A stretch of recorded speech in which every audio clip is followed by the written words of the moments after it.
I will tell you some application part of this Sedgwick rule of maximum covalency. See, in its application, if you see, the hydrolysis of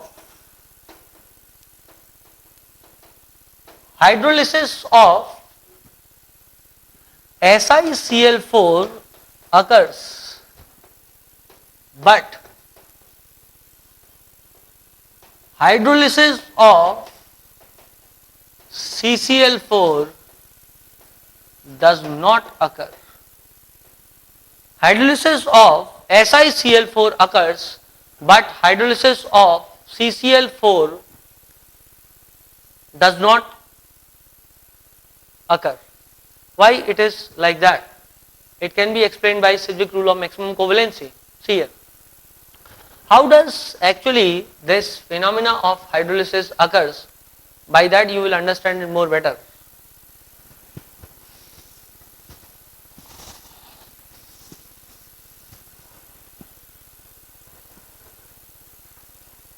See, there is silicon tetrachloride which is present here like this. When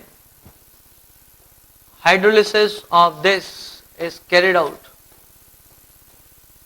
silicon has a empty d orbital. Silicon के पास empty d orbital है. It will always have a tendency to attract electrons towards itself. Therefore, इसका lone pair इस direction में attract होगा. If you have one more water molecule, the lone pair will get again attracted in this direction and it will form a type of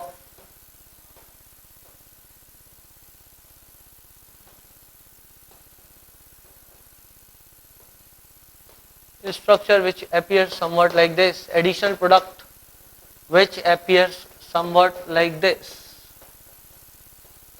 Now there is a positive charge which is appearing on oxygen और इसका कारण ये है कि oxygen ने अपना एक electron silicon को दिया है. तो जब ऑक्सीजन से एक इलेक्ट्रॉन दूर चला जाएगा तो उसके ऊपर पॉजिटिव चार्ज आ जाएगा. कोई भी एलिमेंट यदि इलेक्ट्रॉन उससे दूर जाता है तो उस पर पॉजिटिव चार्ज आता है. एक इलेक्ट्रॉन दूर गया तो एक पॉजिटिव चार्ज, दो दूर गया तो दो पॉजिटिव चार्ज, तीन दूर गया तो तीन पॉजिटिव चार्ज. यदि इलेक्ट्रॉन आ गया है तो उस पर नेगेटिव चार्ज आ जाएगा. इसका मतलब यहां सिलिकॉन पे नेगेटिव चार्ज भी आना चाहिए, बल्कि दो नेगेटिव चार्ज आना चाहिए. Now what happens, oxygen is a highly electronegative element. वो पॉजिटिव चार्ज को बियर नहीं करेगा. वो पॉजिटिव चार्ज को हटाने के लिए यहां से इलेक्ट्रॉन डेंसिटी के दोनों इलेक्ट्रॉन अपनी ओर विड्रॉ करेगा. H+ यहां से डिस्प्लेस होगा. H+ डिस्प्लेस होगा और उसी वक्त इधर से Cl नेगेटिव भी जाएगा. तो बाहर क्या निकला? HCl. वही प्रोसेस इधर भी होगा. H+ बाहर जाएगा और साथ में कौन गया? एक Cl नेगेटिव यहां से गया. तो फाइनली जो आपको यहां मॉलिक्यूल मिलेगा that will look somewhat like this: OH, Cl, Cl, OH. ये प्रोसेस एक बार yes okay I will re explain that. सी, यहां सबसे पहले सिलिकॉन पर वाटर का अटैक क्यों हुआ? लोन पेयर का क्यों अटैक हुआ? तो the reason simple is that, इसलिए अटैक हुआ क्योंकि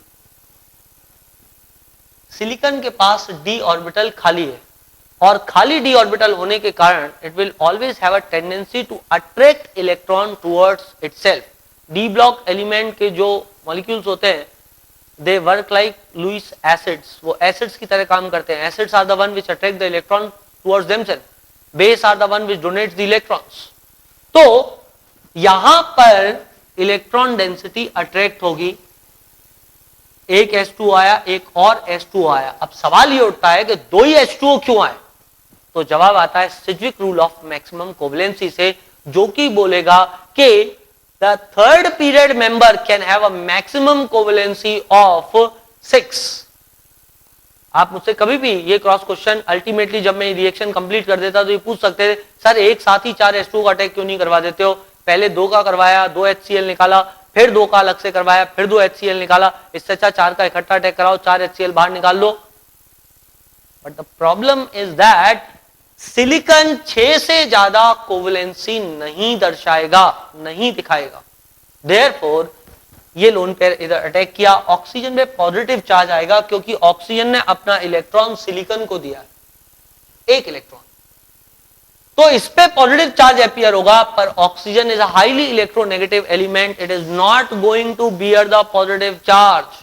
वो पॉजिटिव चार्ज को हटाने के लिए जमाने भर के यहां वहां के बॉन्ड्स को हिला देगा और अपनी तरफ इलेक्ट्रॉन डेंसिटी को खींचेगा, तो वो इस H के इलेक्ट्रॉन्स को अपनी ओर विड्रॉ करेगा, H+ यहां से डिस्प्लेस हो जाएगा, H+ जब जाएगा साथ में Cl नेगेटिव भी इसके चला जाएगा, HCl बाहर हुआ, यही प्रोसेस नीचे हो रहा है, 2 OH आ गए क्योंकि H+ भी चला गया, ये प्रोसेस एक बार फिर से रिपीट होगा, एक H2O इधर, एक H2O इधर, और finally you will obtain Si OH OH OH OH. So this process is possible because silicon can have a maximum covalency of 6.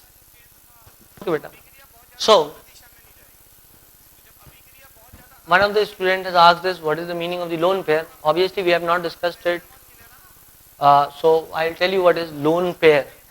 The meaning of lone pair is, lone pair का मतलब होता है electrons of outermost shell which do not take part in bonding and are present in paired up form and are present in paired up form. Electrons which do not take part in bonding, obviously they are electrons of the outermost shell and which do not take part in bonding. They are lone pair of electrons. Now,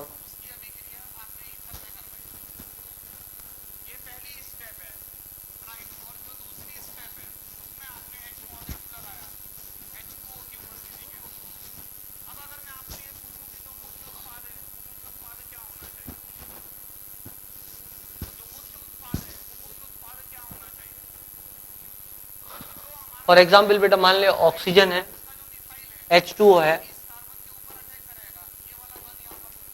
H2O के अंदर oxygen का electronic configuration 1s2 2s2 2p4 है, so it becomes 2s2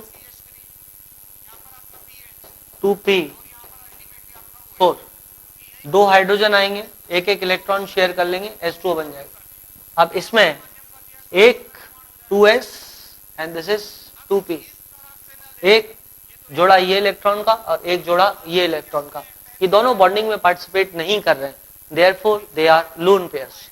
अब आप यदि देखें यहाँ पे तो कॉन्फ़िगरेशन था 1s2, so there are only 2 lone pair, there are not 3 lone pair, because lone pair का मतलब आउटर मोस्ट शेल के वो इलेक्ट्रॉन्स जो कि पेयर्ड अप हैं और बॉन्डिंग में पार्टिसिपेट नहीं करते होता है, इसमें इनर शेल के इलेक्ट्रॉन्स को हम काउंट नहीं करते हैं, इसलिए इसको मैं लोन पेयर में नहीं गिनूंगा। There are only 2 lone pairs in case of oxygen. I will re explain that when I will teach you hybridization, क्योंकि हाइब्रिडाइजेशन पढ़ाते हुए एक फॉर्मूला आएगा, उस फॉर्मूले में मैं आपको लोन पेयर लिखवाऊंगा, तो मेरे को समझाने की जरूरत एक बार फिर से पड़ेगी। We will rediscuss this thing in hybridization. Now I was explaining you why SiCl4 gets hydrolyzed but CCl4 does not get hydrolyzed. You see this CCl4. Now, if I draw CCl4, 1, 2, 3, 4, Cl, Cl, Cl, Cl, and H2, one more H2. ये lone pair इधर से इधर attack करे, this is not done. This is not possible because carbon is a element of second period and maximum covalency it can show is 4 और maximum number of electron shared can be 8. तो maximum covalency की state में already वो है, H2O उसके साथ bond नहीं बना सकता. Therefore ये प्रोसेस नहीं होने वाला है. Hydrolysis will not occur. Hydrolysis will not occur. If now, if you have understood this concept, क्योंकि बेटा कार्बन जो है वो सेकंड पीरियड का मेंबर है, मैक्सिमम कोवेलेंसी 4 दिखा सकता है, ऑलरेडी 4 बॉन्ड बनाए हुए है, इसका मतलब 5वां बॉन्ड नहीं बनाएगा, इसका हाइड्रोलिसिस नहीं हो सकता. यदि मैं आपसे फर्दर एक सवाल पूछूं, क्या SF6 का हाइड्रोलिसिस होगा? क्या SF6 का हाइड्रोलिसिस होगा? Consider the same mechanism as we have done till now. मतलब अभी तक जिस मैकेनिज्म से हमने किया है उसी मैकेनिज्म से आप देखें तो द आंसर इज इसका हाइड्रोलिसिस नहीं होगा. Sulphur belongs to third period and third period member can show a maximum covalency of 6. SF6 is already in its state of maximum covalency. Already maximum covalency की state में SF6 है, इसका hydrolysis नहीं होगा. Therefore it is not going to be hydrolyzed.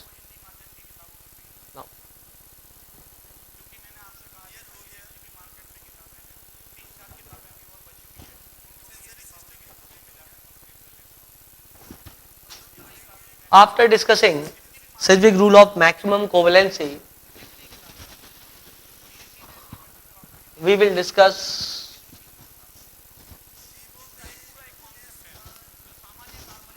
about the bonds, classification of bonds, classification of bonds. There are two category of bonds. One is strong bonds and the other are weak bonds. One is strong bond and the other is weak bond. Now the strong bonds are ionic,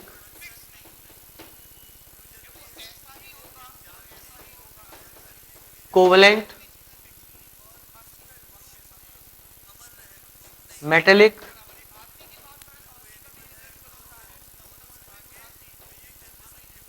coordinate bond.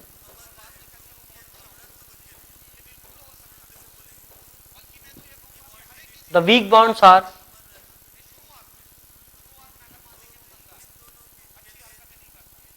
hydrogen bonds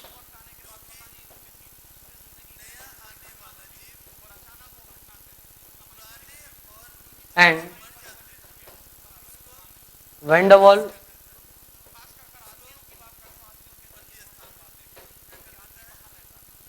forces.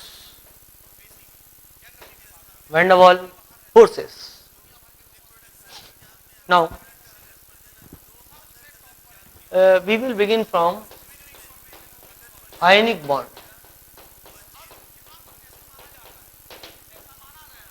What is ionic bond? It is also called as electrovalent bond. Electrovalent bond. ionic bond or electrovalent bond. Ionic bond it is a type of bond in which complete transfer of electron takes place from one element to another element. In this bond, one atom accepts the electron, the other atom donates the electron. So you can write this. It is a type of bond in which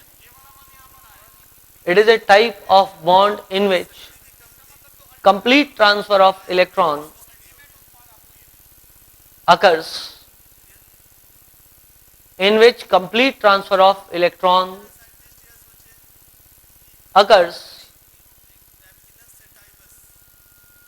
from one atom to another atom.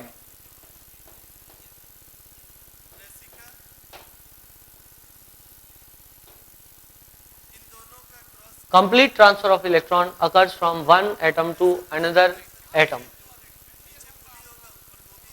The atom which donates electron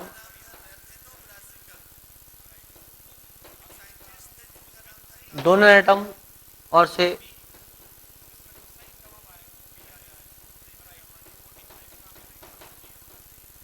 electropositive element is a type electropositive element which has a tendency to donate the electron. This is acceptor atom or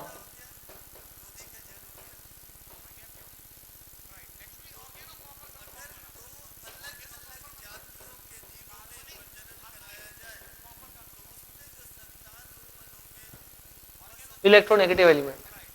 Here you should not confuse this with electronegativity because that is a different issue. Electronegative covalent bond का concept है. यहाँ पे electropositive का मतलब है ऐसा element जिसमें electron देने की टेंडेंसी हाई है, और इलेक्ट्रोनेगेटिव एलिमेंट का मतलब है ऐसा एलिमेंट जिसमें इलेक्ट्रॉन लेने की टेंडेंसी हाई है. So donor atom is the one which donates the electron completely to the acceptor atom. लिखना, in this process donor atom bears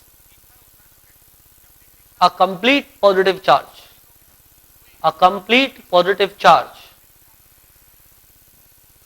whereas the acceptor atom bears a complete negative charge. हालांकि बेटा आगे जाकर के मैं आपसे बात डिस्कस करूंगा कि ना तो कंप्लीट पॉजिटिव चार्ज हो सकता है और ना कंप्लीट नेगेटिव चार्ज हो सकता है. 100% आयनिक नेचर कुछ नहीं होता. क्यों नहीं होता, that I will discuss with you in the latter part of the chapter. Fajans rule में आपसे डिस्कस करूंगा. बट फिलहाल हाइपोथेटिकली आप ये सोच सकते हैं, मतलब थोड़ा आइडियली सोच सकते हैं कि completely transfer of electron has taken place, therefore the donor atom will bear a positive charge and the acceptor atom will bear a negative charge. Now the amount of or the number of electrons donated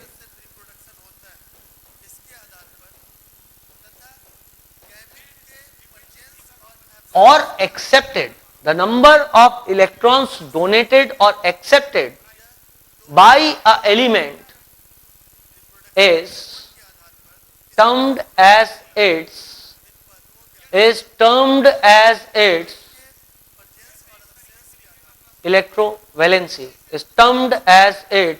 electrovalency.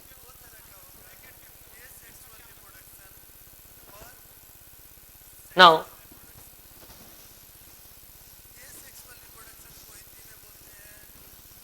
we had discussed this ionic nature in chapter of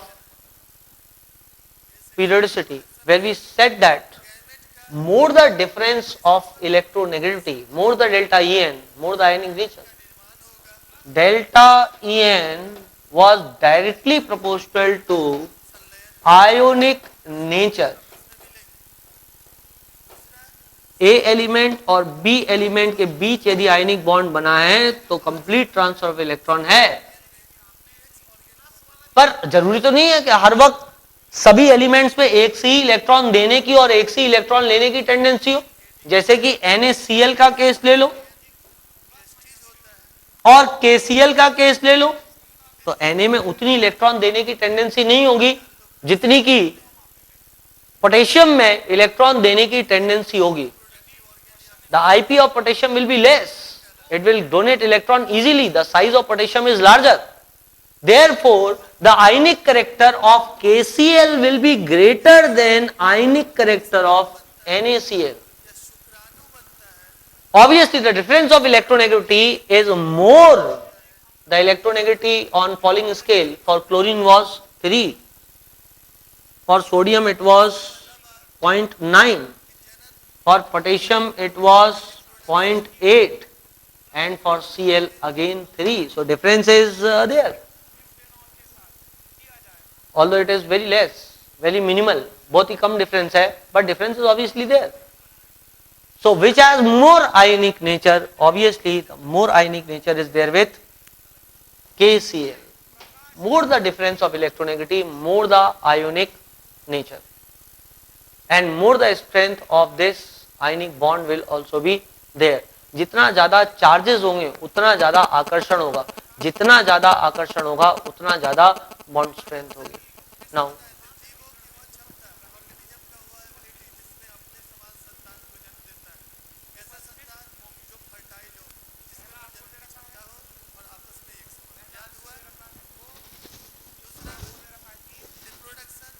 one more thing I'll explain you here. The ionic bonds are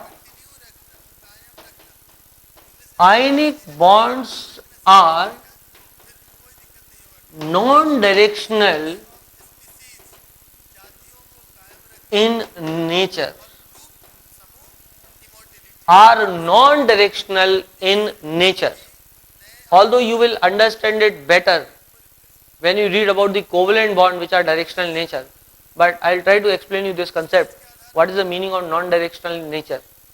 देख बेटा, जब covalent bond बनता है तो covalent bond में जब orbitals की overlapping होती है, तो जब ऑर्बिटल निश्चित ओरिएंटेशन में एक दूसरे से ओवरलैप होते हैं तभी बॉन्ड बनेगा, नहीं तो बॉन्ड नहीं बनेगा. I will give you example on that. There is a p orbital. For example, bond between fluorine and fluorine is form. It is a type of covalent bond. Fluorine fluorine के बीच का bond जो है covalent bond है. तो दो p orbital आपस में ओवरलैप होते हैं इस टाइप के बॉन्ड में और दो इलेक्ट्रॉन इधर लाई करेंगे. It is a covalent bond. इसको मैं आपको ज्यादा एक्सप्लेन करूंगा कोवलेंट बॉन्ड में. अभी सिर्फ आपको एक बात समझाने के लिए मैं बोल रहा हूं.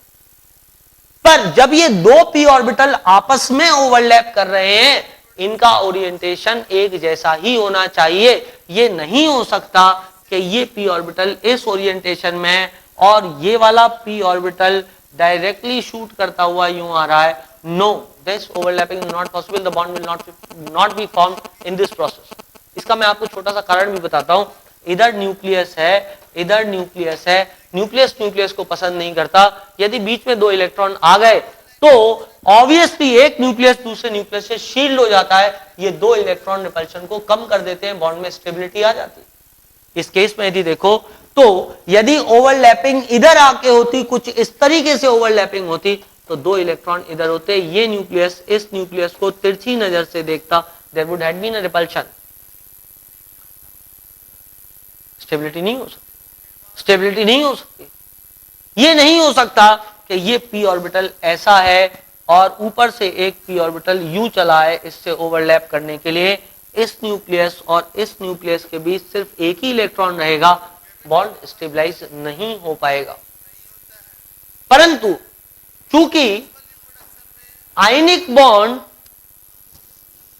में पॉजिटिव और नेगेटिव चार्ज का अट्रैक्शन है, तो आयनिक बॉन्ड के अंदर if you see there is no orbital overlapping which takes place in ionic bond.